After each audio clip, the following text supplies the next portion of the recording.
And welcome to Journalist Scott's channel. This is the book club, episode number 20, all about the instruction manual today.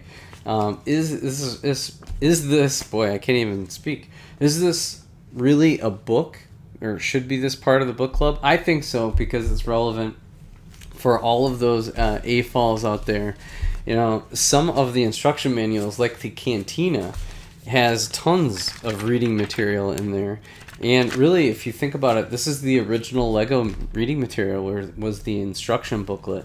Anywhere from these big Master Builder series to the little pamphlets that I just got in a poly bag that, and some of it actually has some historical significance. So this is, I'm glad I opened this, because I could even do some trivia, like, for example, when was the red 2x4 brick invented? Well, 1958. So you learn something every time you open a set. I think one thing that I really appreciate with Lego is the instruction booklet.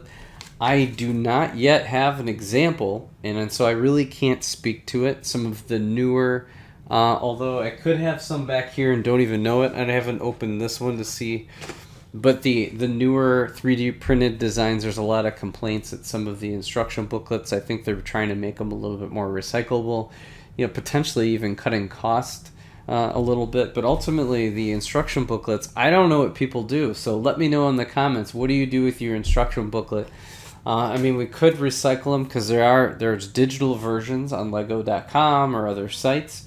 Or do you keep them? Do you sort them by like theme, or what do you do? That's kind of what I do. I try to sort.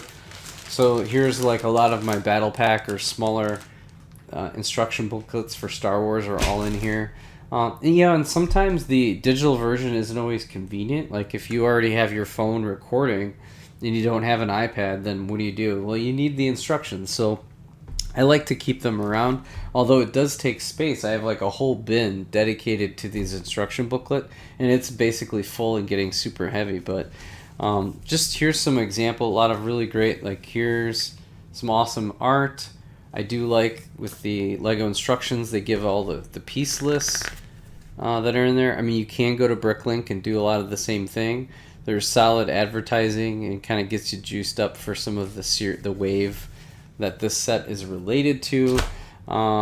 Here are some examples where there's multiple. There's lots of really cool different things. Some of them just get like folded up. Let's see if we've got some more examples. But here I have my some of my Microfighter instructions all kind of in here. Then I've got like Ninjago. Superheroes. It's just a ton. Here's actually it's interesting too, the difference with the black instructions. Here's the flower. That's really weird. They didn't actually put the set information. So there's so much variance between all of these. Here's look how small this was from the Mandalore set. Pretty crazy. And then Brickheads. So it's almost like Microfighter size. Here's Ahsoka Tano. There we go. Just all very different variants based on the different product lines. So that's an interesting thing, is how much different there are, and some of them will have more reading material and things than others, or more to them than others.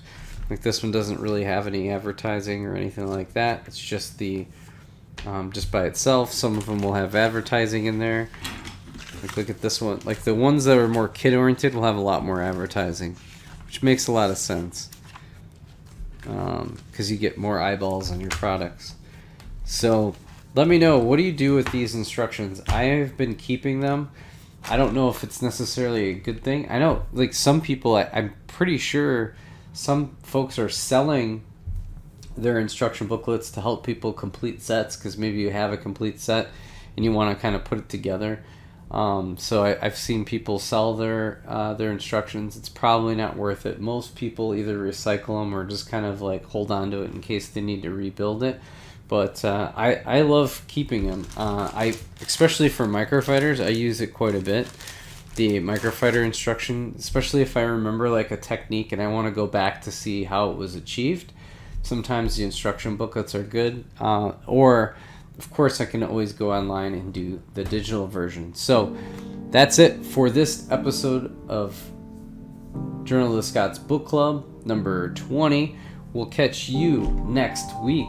We'll be back for episode number 21. So bye for now.